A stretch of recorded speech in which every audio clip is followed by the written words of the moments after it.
Hi, I'm Ann Coulter. Welcome to my Substack. I have someone I've been dying to interview, John Phillips, host of KABC-LA, where I am a regular guest, because so much going on in the world right now involves John Phillips. Welcome, John. Thank you. And just to notify your viewers, if my face looks a little weird, it's because I pissed Katie Porter off.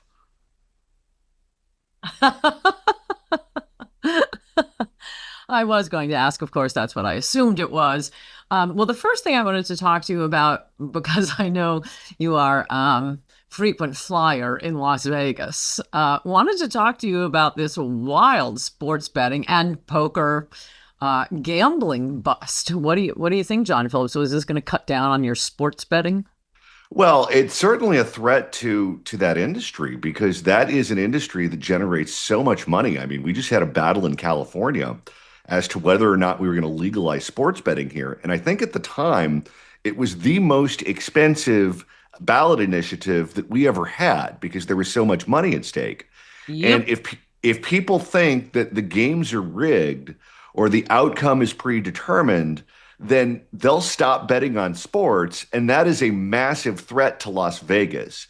So this is one of these crimes where the industry has every motivation in the world to make sure that these people are caught, they're punished, it's as publicized as much as possible so that they protect the integrity of the game. And what you had here is you had players and coaches who were trading inside information with one another about injuries so that people would have an advantage when they would go in and they would bet on the game, knowing information that the average layman had no clue existed.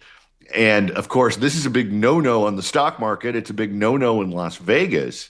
And now it looks like they're going to pay dearly for this, in addition to the cheating on the card games, where I guess the shufflers were rigged, so they knew what cards would be dealt by the dealer. So this was crazy Ocean's 11 kind of stuff. Mhm.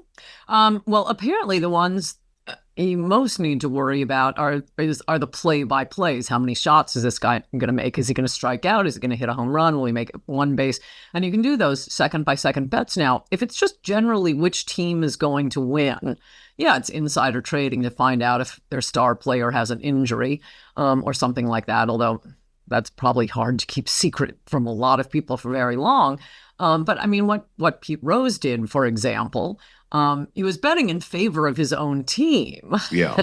That seems like, well, okay, you want your team to win anyway. Putting money on it would be, I don't know, kind of an incentive. But I don't know, that just seems like a walk in the park compared to what's going on here. It's much harder to rig an entire game with any sort of insider information. But a big part of sports betting now is this minute by minute stuff. I would think it would have to cut down on that. Yeah, you can bet on almost anything. In fact, I plan next time I go to lay a bet on how many illegitimate children Sean Kemp has. Um, and I'm taking the over. And But incidentally, you could be wrong. I don't know. You could be wrong about what Las Vegas, the casinos position on this. I will ask you. Because they, for example, are totally against online betting. yeah, They, and I might add, I would prefer if the only gambling in the country were allowed in Las Vegas and Reno. And I don't know, I guess Atlantic City, but that's kind of sleazy. So I'd say Las Vegas and Reno. I understand that the Supreme Court said that you can't pass a federal law doing that. Each state would have to decide for itself. And they're also greedy and they want to, collect our money and give it to illegals and welfare layabouts. So they constantly need more and more money. So they're just going to keep legalizing both sports gambling and all kinds of casinos and gambling throughout the nation, which I think is just incredibly destructive. Poor for morale. People shouldn't be living thinking, this is how I get ahead in life. I just get my lotto. It is not that I usually care about poor people, but it is a regressive tax. Poor people spend a lot more money gambling and on lotto tickets. So these politicians who pretend to care about the poor and the struggling. But anyway, I guess I'm sort of glad to see this. If it discourages people from going whole hog into sports gambling.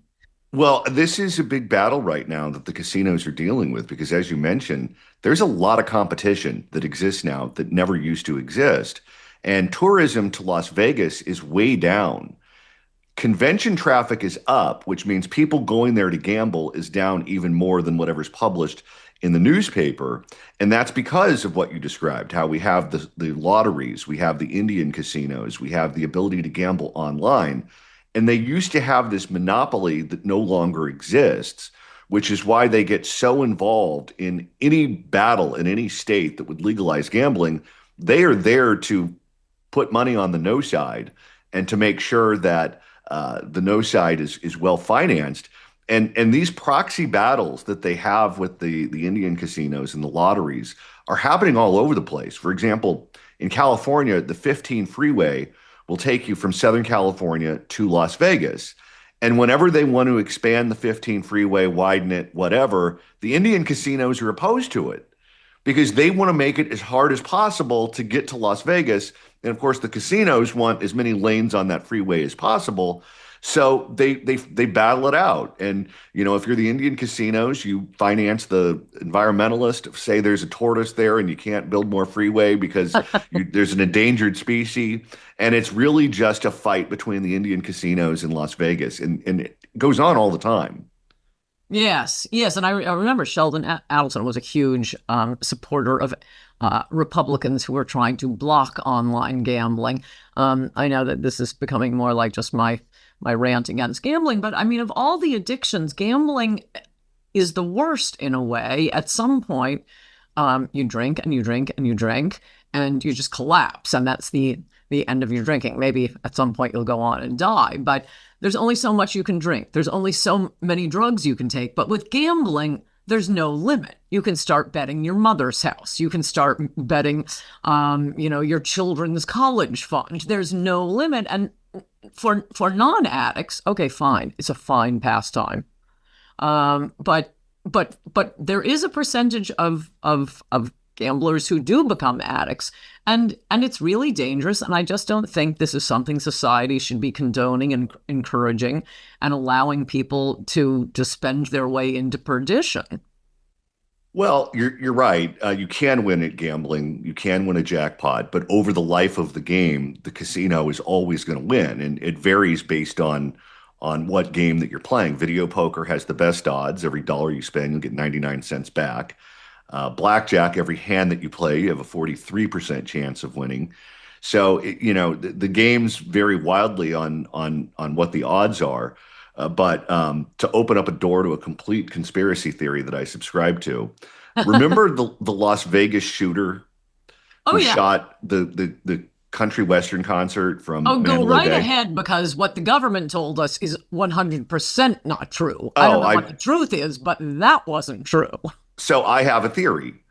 The government told us that this guy who had no education, who had no business acumen at all, became a millionaire playing video poker. Yes. And for whatever reason, he just decided to snap and shoot up a concert really without a motive. And they never produced a motive. The wife never talked. I think they let her move back to the Philippines or someplace like that. But there was never an explanation that was given as to what makes sense. Now, my theory is that the guy lost everything he had and he was looking for a way to get back at Las Vegas, at the casinos, at the gaming industry, whatever. And that's why he snapped and shot up that concert. But Las Vegas and the gaming industry does not want the storyline out there and the framing that when you lose everything, you get so destitute and you get so desperate that this is what you could turn into. Right. So I That's think the not guy was bad. broke. That's not bad. I have a different theory, and I just want to say that whichever one of us is right or whatever the viewers are thinking of, it's more likely to be true than what the government told us. I mean, the idea that he was living high on the hog, playing video poker, the computers are set up. You can't win. He did not fit the profile of a mass killer. He seemed to be, being treated like royalty at the casinos. He had a lot of guns in that hotel room, and he came in and out carrying those bags. I think he was engaging in selling guns illegally, and was in the room with lots of these guns he was selling. That's how he could just breeze through carrying it. There were so many guns, way more than he needed. And I mean, this is sort of a classic in murder novels, where the person who seems to be the perpetrator was actually the victim. So someone comes in to buy the guns, shoots him, shoots up the concert for whatever reason, and then leaves.